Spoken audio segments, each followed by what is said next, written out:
ঝাড়ু ধরে বাচ্চা তুই করছিস তুই কি তুই আমগো স্থানের গায়ে মতো ময়লা দিছিস হ্যাঁ তোর এত বড় সাহস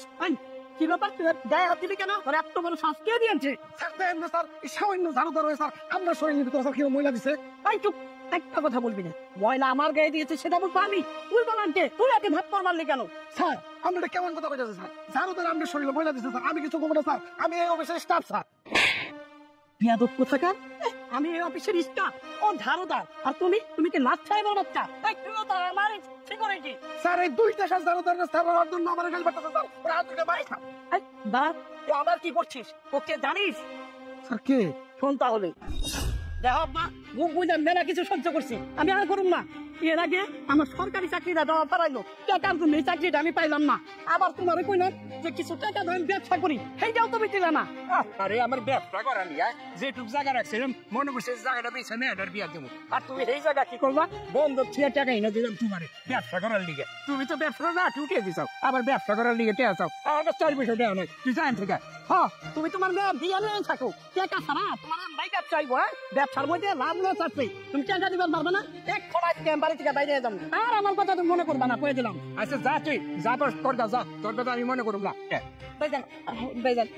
তুমি এরকম পাগলামি করো না ভাইজান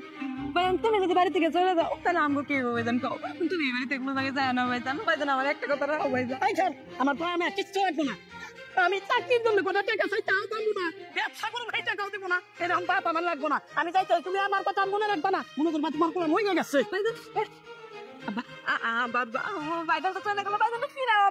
ড্রাইভার দে 2 দিন পরে কই থাকবো 2 দিন পরে আমার ঠিকই পার্সেল করবো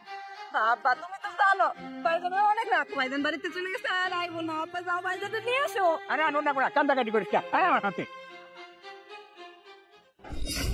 স্যার আমার বউ স্যার আমার মাফ করে দেন স্যার আমার মাফ করে দেন স্যার বোন তুই আমারই অফিসে ঝাড়ুদারের কাজ করছিস ভাইজান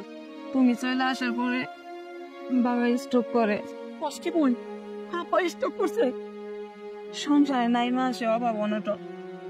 খাইতে পাই না এইদিকে বাবার চিকিৎসার জন্য অনেক টাকার প্রয়োজন তাই আমি বাধ্য হয়ে এখানে ঝাড়ুদারের চাকরি নিয়েছি বোন রে আমি রাগ করে বাড়ি থেকে চলে আসার পর এই অফিসে চাকরি পাই এরপরে তবে অনেক খোঁজাখুঁজি করছি আমি কোনো জায়গায় খুঁজে পাইনি ভাইজান তোমার অনেক খুঁজছি যোগাযোগ করার অনেক চেষ্টা করছি কিন্তু কোনো জায়গায় তোমার কোনো সন্ধান পাইনি আপা এখন কোন জায়গায় আমার স্বীকৃতি এখন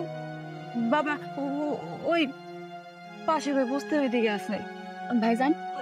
তুমি যাই বাবা দেখতে খবর আমার নিয়ে চল বাবার কাছে নিয়ে চল ঠিক আছে চলো চল চল